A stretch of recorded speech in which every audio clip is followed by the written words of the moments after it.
This pool is mine, and all who drink from here must sacrifice. First a lamb, and then a hound, and then a human life.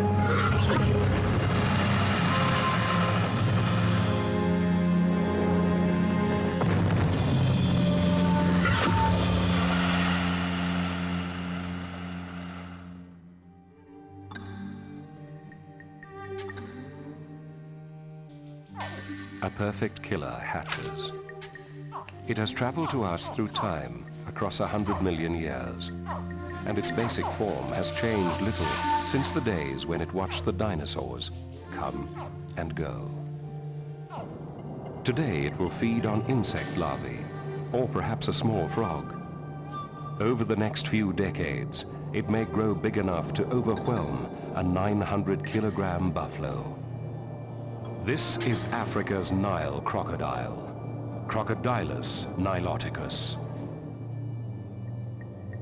Westerners have always been fascinated by legends of dragons, giant reptiles that prey on goats, sheep, cattle, and ourselves. In the ancient world, where few people traveled beyond the next village, rumors and embellishments could gradually have transformed the African crocodile into the European dragon. In North Africa, around the beginning of the 4th century, a Roman soldier slew an immense crocodile that had developed a taste for livestock, people, and above all, beautiful maidens. Did this soldier really exist and go on to become St. George? Or is St. George merely a symbol for manly virtue? And the dragon not a creature of flesh and blood, but rather a picture of spiritual evil, Satan sprouting scales and fangs. In the industrialized West, these matters are academic. But in Africa, dragons still thrive. Magicians still wrestle with the powers of darkness. And St. George wears a human face and a fishing jacket, and wields a hunting rifle. The Western dragon was notoriously cunning. Likewise, the African crocodile. To the inexperienced eye, crocodiles may appear to be fairly harmless, not to mention sluggish. They seem to spend most of the day basking. But crocodiles are masters of the art of deceit. Tony Pooley is a world-renowned crocodile conservationist and educator. They are extremely intelligent, they have good memories. They'll soon learn where game use regular paths to come down to drink, and they will congregate off those areas. So all they have to do is wait to see animals coming down. They then go under the water without a ripple. When they go under, they've got that nictitating membrane that covers the eyes like a window. But as they're coming up, they open their eyes and they can see through the water, and they can see the snout and the legs and the head of these animals as they bend to drink. Now the animal is totally unprepared for this unseen object. And even if they wait until the last minute, they don't give off a scent, and they look just like a log or a piece of driftwood in the shallows. And most animals don't recognize them as a danger.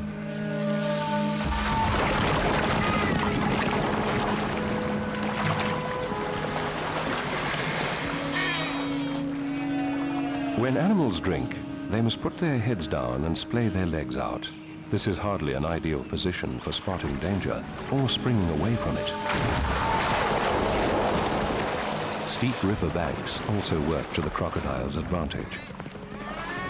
Humans at the waterside can be just as vulnerable.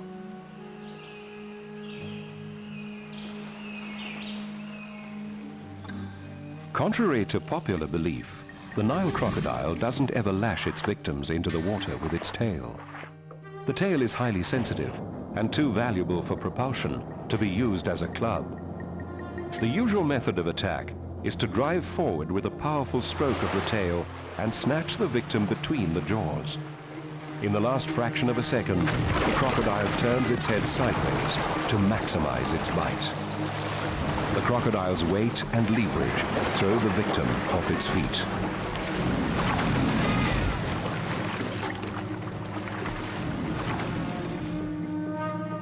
Crocodiles can also move swiftly on land, especially when they feel threatened. But they don't have much running stamina and don't ordinarily run after their prey. For the hungry crocodile, surprise is everything. Among Westerners, talk of a plague of dragons would refer merely to mythology. But in 21st century Africa, plagues of dragons persist. Nkunduz is a rural village on South Africa's eastern coast. Despite modern developments nearby, the village is shrouded in a timeless sense of horror. Abahlukumezeke kakhulu omama nabatwana nabafana abalusa inkomo.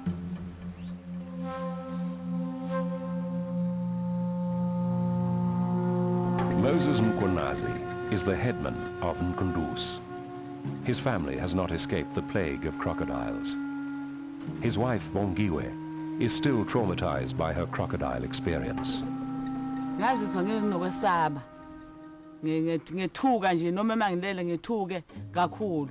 Ngibona sengazuthi isambamba futhi. Indeed, almost everyone in the village has been scarred by crocodile attacks. Umntana wayekha amanzi kusho ukuthi kuyaqhamuka vele ihlala ikhona lapha emfuleni. Ngibambe wonke umzimba nomthungo wonke le ndawo yabamba nebele. Ubuhlungu obuzwayo bubuhlungu ngalendlela engengichaze ngayo ngoba ufisa ukuthi ngakungcono buvele ubuyafake manje. Eyinkulu kakhulu bese abalungu bazoyicupha bayi. Uma ngibuka nje ngiphatheka kabuhlungu. Uma noma ngibona abantu beka khona bese ngibona athi ngizobona ingwenya ibamba umuntu. For Africa's rural communities, rivers are vital. They may be the only source of water for drinking, cooking, and washing. But when the price of river water is death, nobody wants to venture beyond the bank.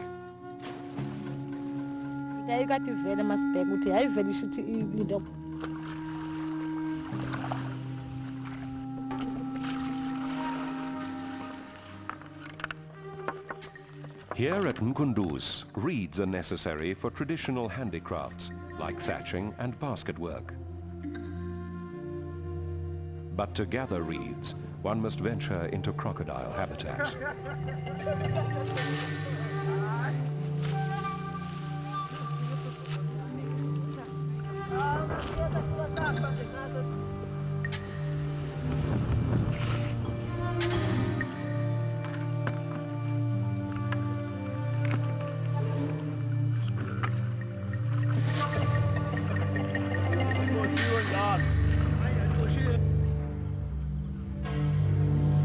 Fishing is an important source of protein. But it can't be halted simply for fear of crocodiles. In the Zulu culture of Nkunduz, it is tremendously important to bury one's dead respectfully, with a full and immaculate funeral. But crocodile victims cannot usually be reclaimed for burial. Ngilele ebusuku ngibona ubuso bakhathi ngizombona esengimbiza imisebenzi yasemsesikhulini nginhliziyo yami ebuhlungu kabuka. Ngeke kusho ukuthi kuvusalala ke ilonda nje.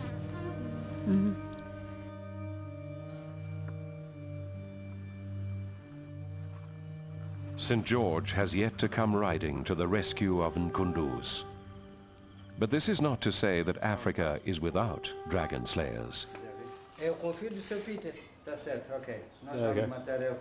John Movis and Pip Thornycroft are professional safari operators and frontier businessmen. The government of Mozambique has asked them to hunt down the crocodiles that have been terrorizing a rural settlement. In return, they may be granted commercial fishing rights on Lake Cahora Bassa. They've been promising for years and years and years to go down there. They've sent about 10 caçadores down there, and not one has ever come up with a croc body. So it's full of that nonsense of curandeiros, and everybody thinks that the crocs are people and that, so they can't be killed and one thing and another. So we've got to go down and do some work between Dombi and the main road there. John prepares bullets, customizing them to punch into the crocodile's thick hide and heavy skull.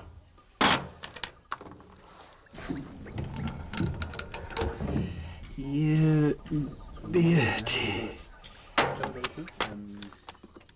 John had better do this. It's a 458, about the heaviest hitting damn thing you can get. It shatters him. Even if you don't hit his brain, it'll give him such a shock, it just stops. Bomb. He's dead practically for half a minute, which gives you time to get him and then put another one in him to properly kill him. Otherwise you lose him. You know, you give him something like a 30-06, unless you hit exactly in the right place. You'll go through him and you'll be off. Now that's a wounded animal for a long time. Dangerous bloke. He'll just turn to man-eating and just... He might die, which is lucky. If he doesn't die, he'll be a menace to everybody. So, these are the ones that clobbers anything. It even goes near him, it'll pop him. In Nile crocodiles, the adult male averages around 450 kilograms and is about 13 feet long. Old-time hunters have reported specimens over 20 feet, but the longest on reliable record is 19 feet and 6 inches. Crocodiles don't pursue prey that's bigger than themselves, and a crocodile under 8 feet long is unlikely to attack a fully grown human. But with any larger crocodile, it's safest to assume the worst. The crocodile's head is a formidable weapon, a bony club capable of sweeping an antelope off its feet. The skin on the head adheres almost directly to the skull. There's no soft flesh below, so the head isn't easily bruised. Despite the weight of the head, the snap of crocodilian jaws is too quick to be followed by the human eye. A freeze-frame replay details a snap that actually happened in 1/8 of a second.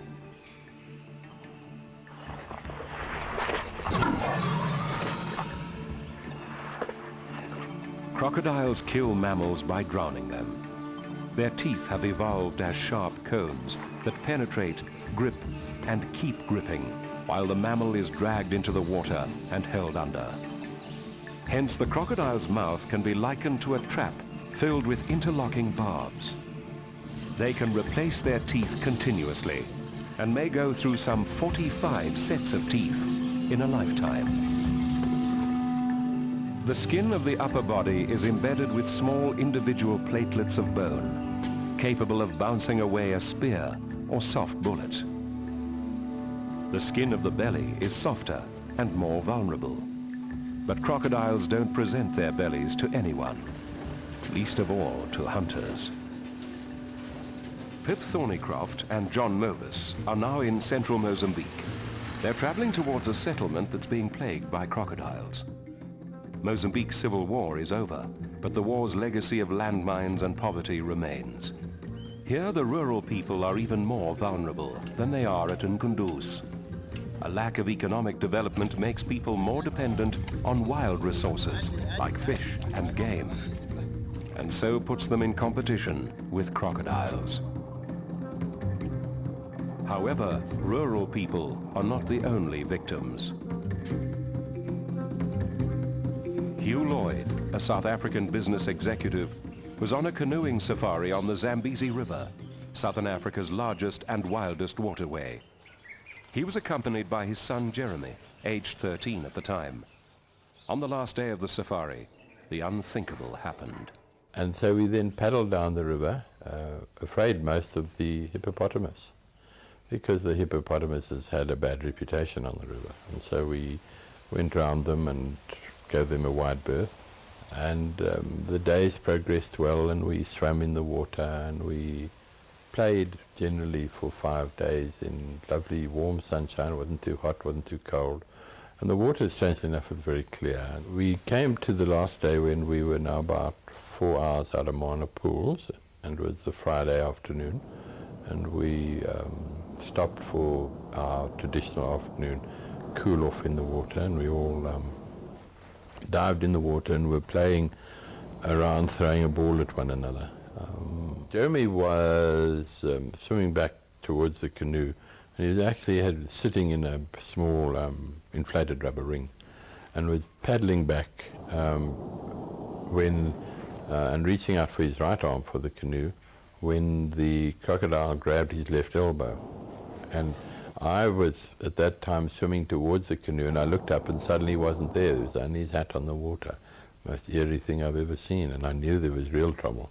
So I immediately dived and saw that Jeremy was caught by the croc. There he was, sort of being pulled down, and at that moment I sort of arrived at the crocodile, and I reacted utterly instinctively. I just said, well, I've got to go in here. I don't know how I'm going to get out, but there's only one way through this, and that I've got to make him release my son. And so I smashed my left arm fist into the corner of the jaw, into the nexus of the jaw, and forced my hand into his throat, with which he did release Jeremy. The crocodile immediately turned on me and grabbed my arm. Well, I mean, I had grabbed his throat, so he grabbed my arm and started to roll in the water. And the scene went sort of from blue to green, blue to green, blue to green quite rapidly, and then suddenly I was free. And I tried to work out why I couldn't get back into the canoe, and I couldn't get back into the canoe because I didn't have another arm to reach across to the other side. And I looked at this, what had been my left arm, fairly annoyed, and said, oh well, of course they can fix this up because there's a whole bit of bone left here, so we'll just kind of do something, so now let's get on with it.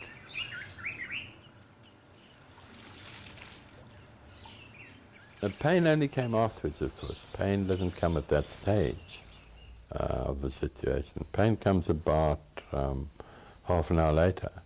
And that pain is very different pain. It's not like sprained ankle pain. It's not like broken nose pain. It's like none of those pains. This is a pain that goes sort of right to the core of who you are. Hugh Lloyd was awarded the Royal Humane Society Medal for Bravery and the Voorraad Voltemade, South Africa's highest civilian award for bravery.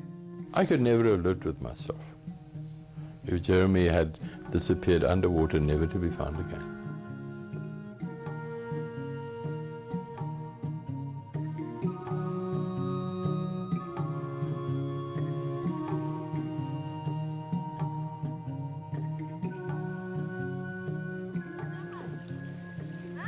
Mozambique is one of the poorest countries in the world, and in the event of a crocodile attack, people like these have little chance of receiving even basic medical care. Pip Thornycroft and John Movis arrive at Dombe, the Lusito River settlement that is said to be plagued by crocodiles.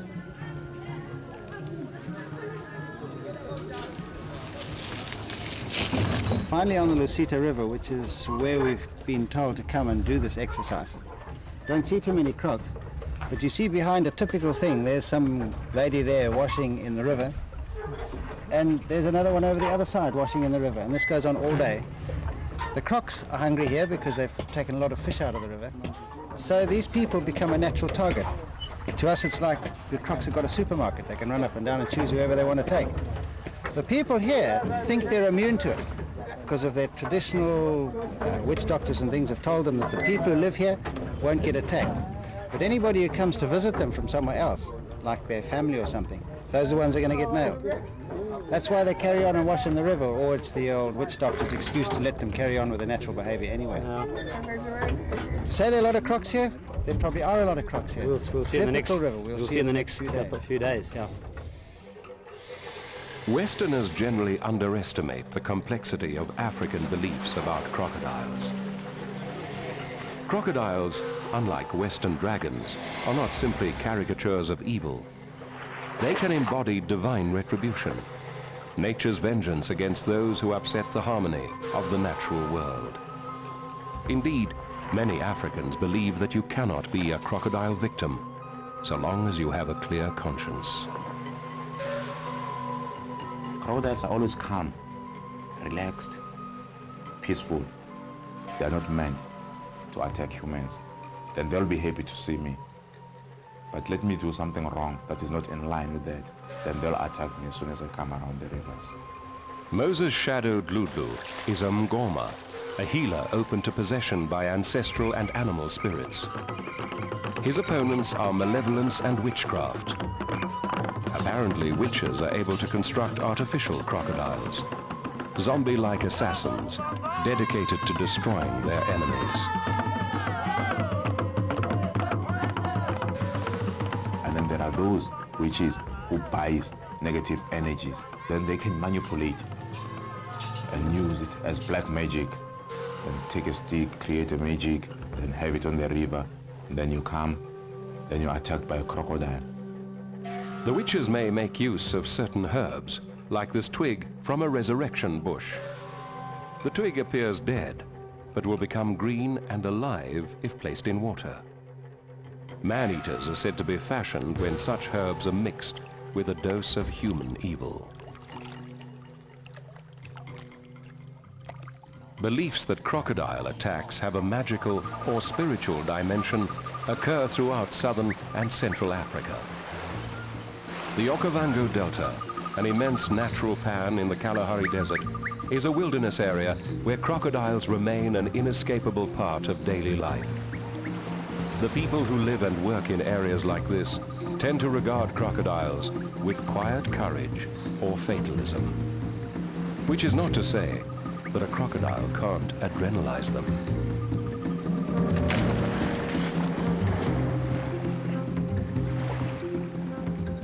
In the Okavango, the local people believe that traditional ceremonies can protect them from crocodiles. Villagers from the Ngamasiri district have gathered for the blessing of a batch of new fish traps. The women who use the traps are also eager to receive a protective blessing. A crocodile-repellent medicine has been prepared. The medicine is smeared onto the traps to protect them against being raided by crocodiles. It's also applied to the supplicant's hands and limbs. Whether or not such rituals are effective, the fact remains that surprisingly few crocodile attacks occur here.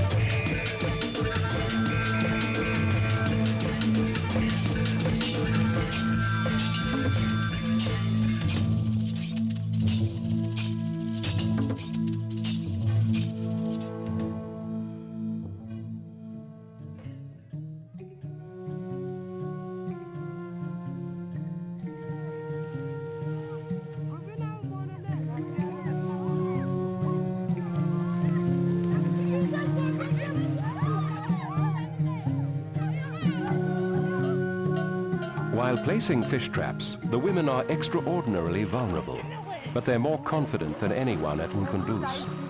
The people of the Okavango are less urbanized and more comfortable with nature. Perhaps the harmony of the wilderness makes it easier to believe that crocodiles will only attack wicked or fated people.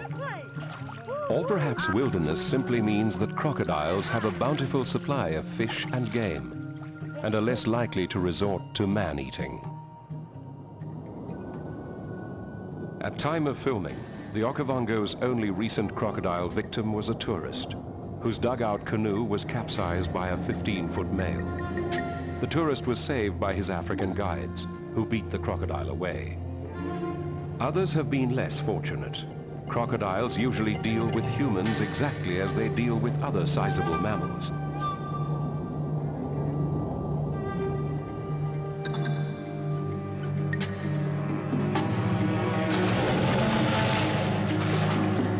Having grabbed a limb, the crocodile spins, turning its entire body into a giant turbine.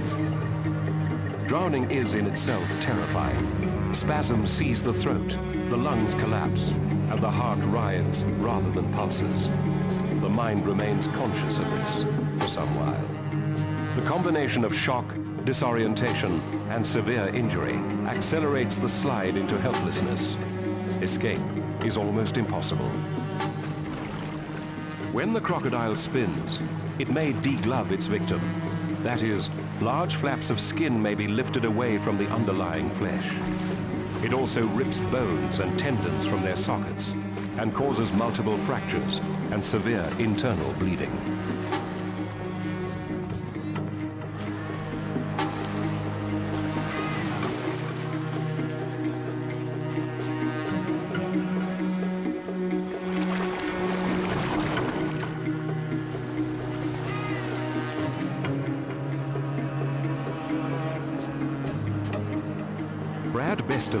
An Okavango spearfishing enthusiast is well aware of the danger posed by crocodiles. I think if a croc would have to grab you, if you're not relaxed and put up a bit of a struggle, I think one of his first things he's going to do is pull you down and try and death roll you.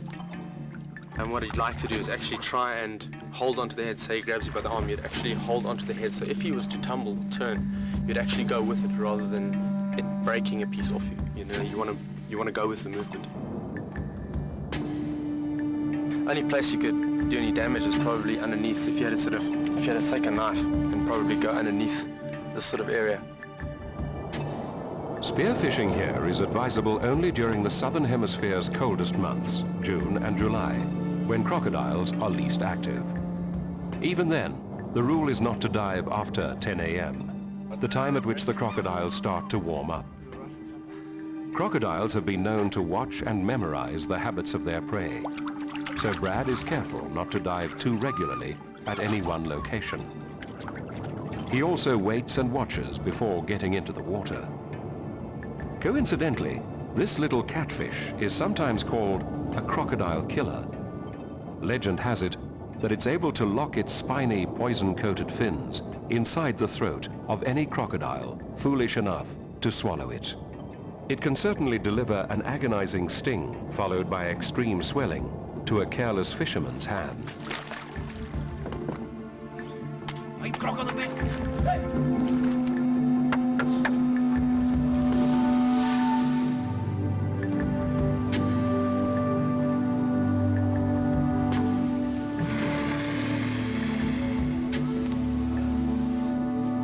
Geez, a guy that big, you don't want to be in the water with it. Even winter, you want to keep away from them. You don't want to take chances.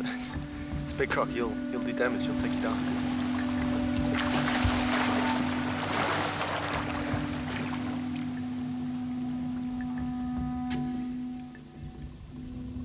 Meanwhile, Pip Thornycroft and John Movis are about to test themselves against the crocodiles of the Lusito River. Before they hunt, they scout the terrain and enlist local knowledge. So they eat people, and they all have got almost 25 people which have gone almost this area on, you see. So the crocodiles are too much.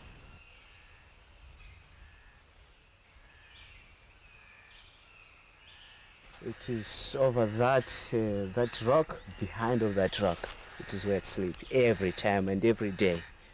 Starting 10 hours, it is now there.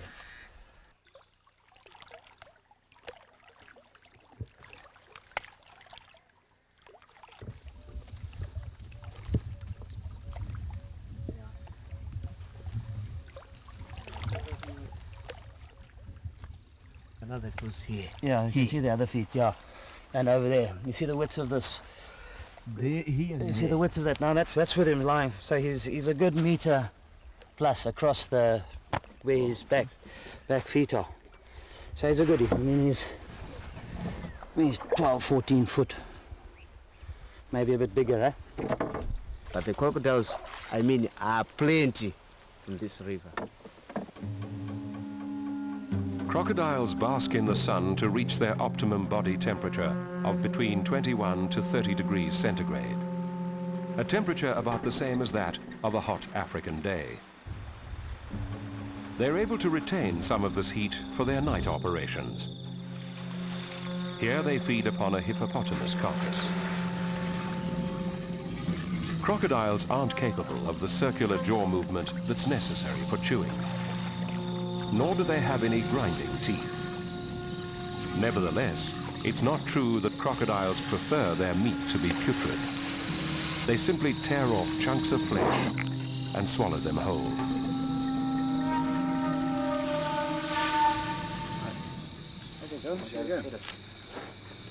Like most African predators, crocodiles are at their boldest at night, less wary of man and easier to hunt. Under the spotlight, a crocodile's eyes will glow and be fixed for accurate shooting. But tonight, spotlighting isn't working. The light's wrong at the moment, you know, it's a full moonlight light, and they can see us.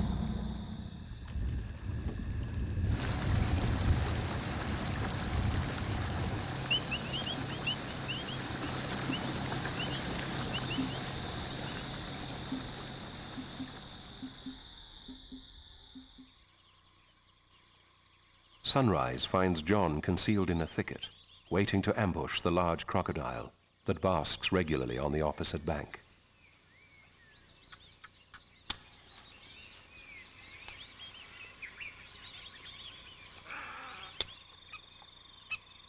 Quite a clever croc. Last night we went out and we had no sign of him with lamps or anything, so he's a very, very clever croc. So we'll have to do some quite serious bloody plans with this guy. The villagers assure us that there really are ill-tempered crocodiles in the vicinity. Crocodile está? Sim, está ali mesmo. He says yes, it is there. É perigosa aquela crocodile. Ei, maningi. Por quê? Moda, basta te apanhar Maningi is the local expression for very many indeed.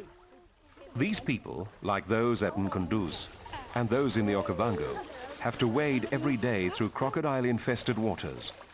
Their communities simply can't afford the infrastructure, the bridges or piped water that would allow them to bypass the river.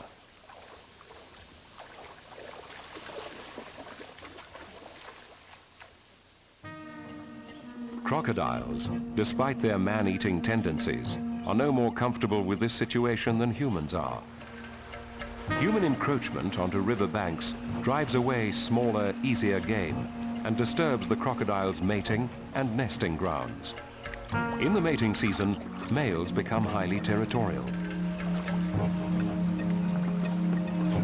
Blowing bubbles is one way of attracting females. Mating activities continue for around 3 months. During this time, territorial males are particularly aggressive. Crocodile eggs, once laid, take around 90 days to hatch. And throughout this time, the female stays nearby to guard them against monitor lizards, baboons, and other egg snatchers. The long incubation process is all too easily disturbed, and any intruder will meet with an aggressive response. Crocodiles, like people, need space to nurture their young. Observers used to report that crocodiles ate their own children, sure proof that the crocodile was a monstrous aberration. But in fact, mother crocodiles take their hatchlings into their mouths to protect and transport them.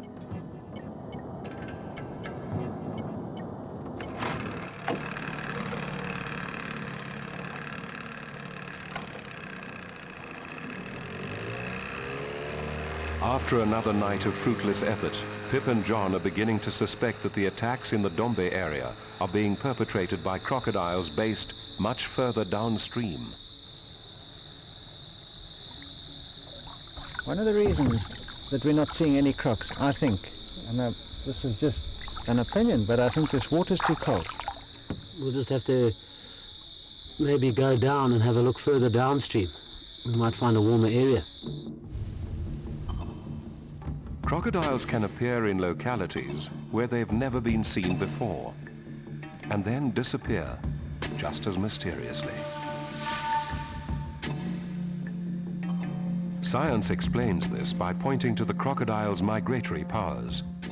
When a river dries up or prey becomes scarce, the resident crocodiles simply move on, swimming or even walking considerable distances in search of better habitat. Following their intuition, Pip and John travel downstream by boat towards the point where the Lusito joins the Buzi River. The rest of the team follows by pickup.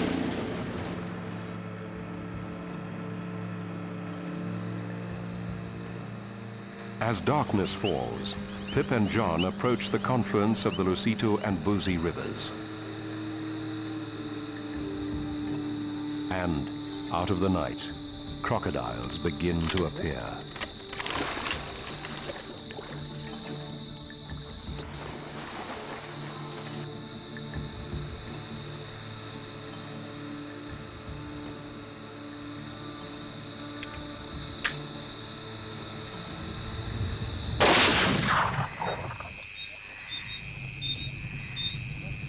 Ignoring the possibility of other hungry eyes, Pip wades in to search for the wounded crocodile.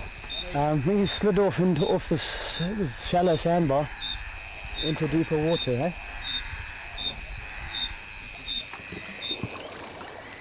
At night, Africa's wild waterways are filled with crocodile activity. Observers sometimes speak of a palpable sense of evil that emanates from crocodiles. A smell or aura that can't be captured on film. Primordial table manners have served the Nile crocodile well. It remains Africa's most numerous large predator.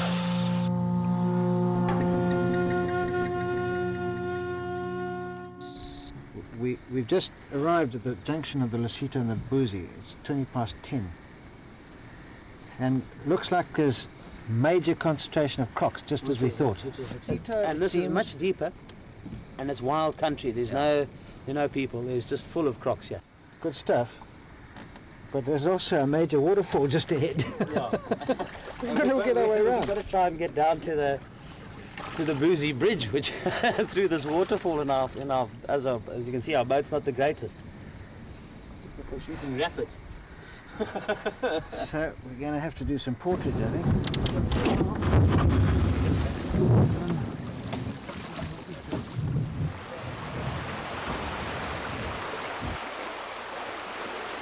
The big pool below the rapids is likely to be perfect crocodile habitat.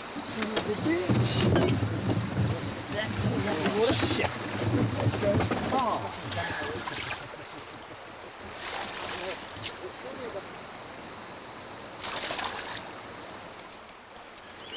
Well, this is across the bottom of the river. Yeah, sitting at the bottom waiting for food to come down, and we happen to be coming down at the same time.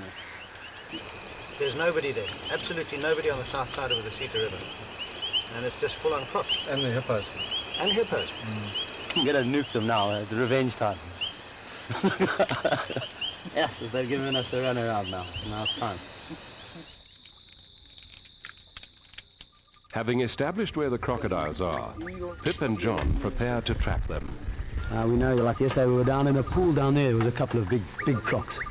So we'll put a couple there. We'll put a couple along here for these migrant crocs that do pass through. And then we'll set them in a series of traps right down the course of the river in these pools that we've actually had crocs visual. Members of the Dombe community have traveled down to offer assistance. 3 truck springs are bolted together. Hopefully, they'll act like a giant fishing rod, absorbing the lunges of the snared crocodile. The bait is tied to a simple latch trigger. When the crocodile tries to drag the bait away, the latch will release the sprung shaft, which will jerk the noose upwards to close around the crocodile's body. Let go slowly. Watch out, let go slowly. Right. The reed walls of the trap will encourage the crocodile to approach the bait head first and through the noose.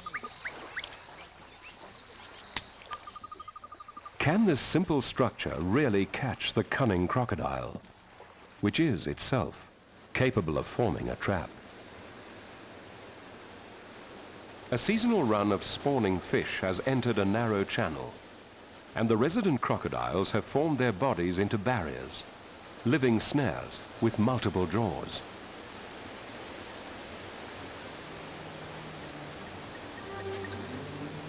Even the aggressively territorial male crocodiles have set aside their differences to ensure there are no gaps in the formation. only the luckiest fish will escape. They're far more intelligent than people ever give them credit for. A crocodile has deep knowledge. It lies still like a log, you see, but it's full of life inside, and it can destroy you. Pip and John practice a double tap, firing simultaneously for double impact. Try again. Let's go ahead. 1, 2, 3. Okay, good.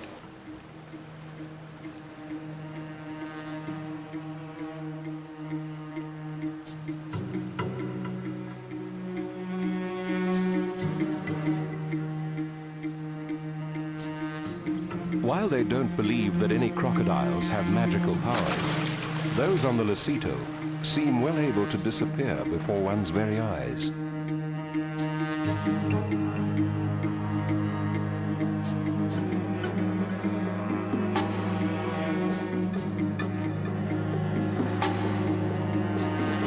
It begins to seem as if all Pip and John's efforts are doomed to fail. Straight across, he's coming into that gap there now. Okay. See him on the far side? Okay. He's dropped right down. It's just his eye sticking above the water now.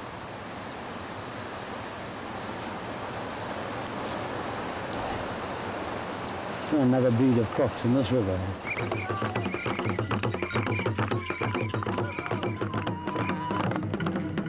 According to traditional healers like Shadow Blue, hunting cannot protect people from crocodiles. The solution, rather, is to connect spiritually with the crocodile world and make peace with it. If you knew that someone will pursue you or is after you in a form of a crocodile forming, so if you come to me, I'm a Mngoma, what I will do, I will connect with the world of crocodile, with the crocodile world. Shadow dances to enter a state of trance and thence possession by a benevolent crocodile spirit. The benevolent crocodile spirit will empower Shadow to shield us from witchcraft.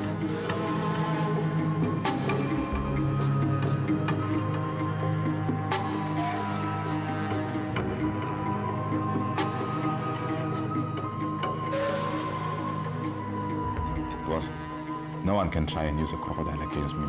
Such a person wants to use a crocodile against me will be inviting a lot of trouble because I am a crocodile.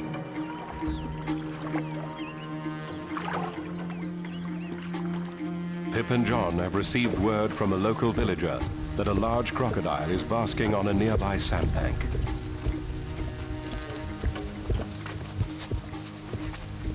So, guys, yeah, okay.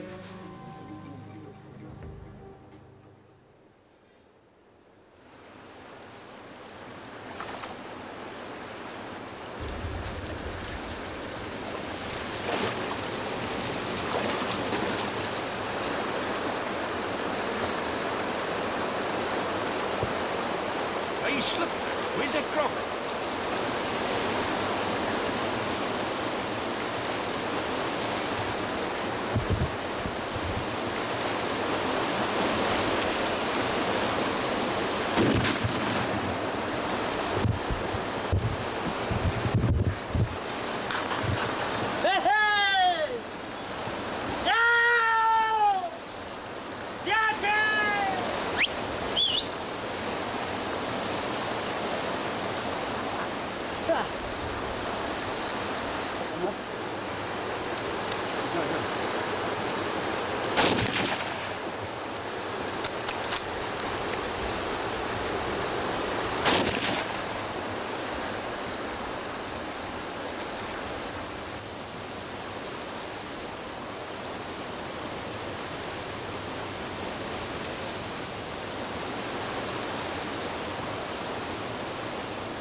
This is the guy we've been after for 3 days now. He's been too sneaky, but today the wind was right.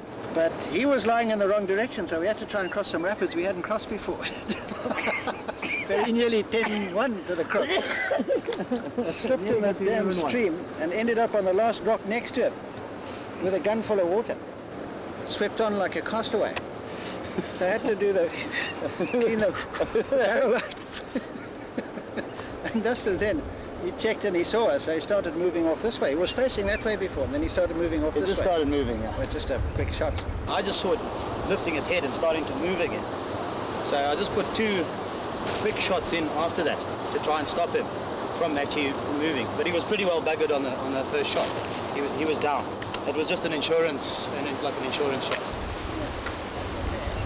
The crocodile's feet carry the scars of territorial battles with other big males. That is capable of taking a cow off the back.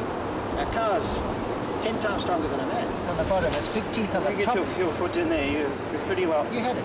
You're stuck, eh? Yes. I mean, what can you do?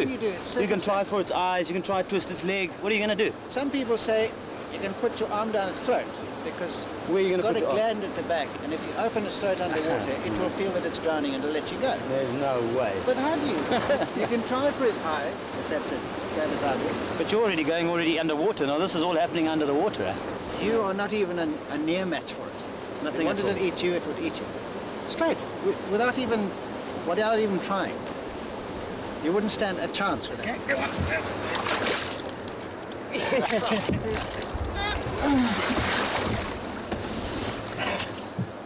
About 800 pounds.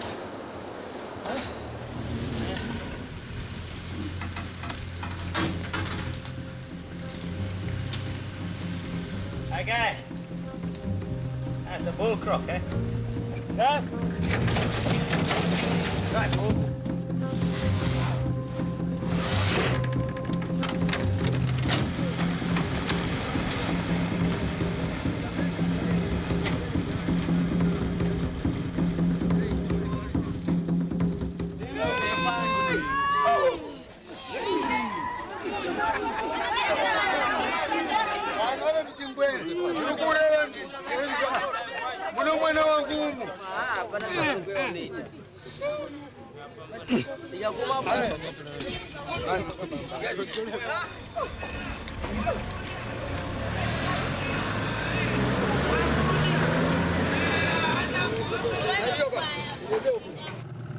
Pip and John have received word that one of their crocodile traps has, at long last, sprung. Which way do you want to approach this one?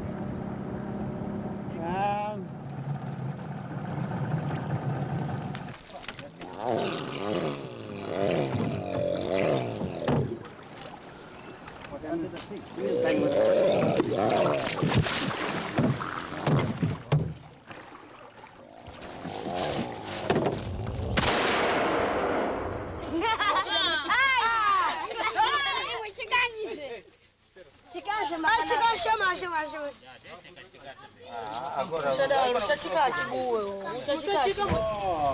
A government representative arrives to congratulate Pip and John. He associates their work with his political party's efforts.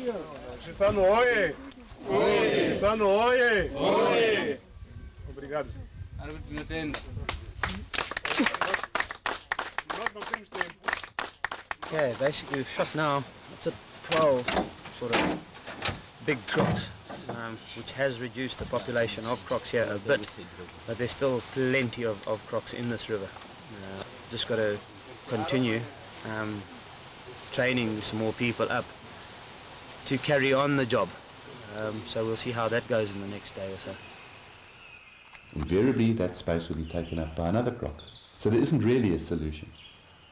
Where there are crocodiles in waterways and when there are men using those waterways, there's always a risk of a conflict. I think that's how it always will be. The hunting of crocodiles in that way was an uninformed one. Let's first find the culprits in the community. That's what they should have done. And then bombers must come and sniff out witches.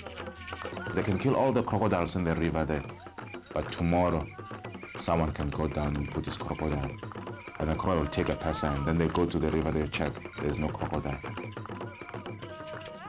But neither the African way nor the Western way can retrieve the casualties. Umntwana wesine uka-4 ebantwaneni bami neminyaka eyi-13 ethele uka-14 akuveli lutho nje lakhe atholanga ngisho uphisi wakhe sasesibeka zona-ke iy'mpahla zakhe igama lakhe kuyinkombosi igama lakhe.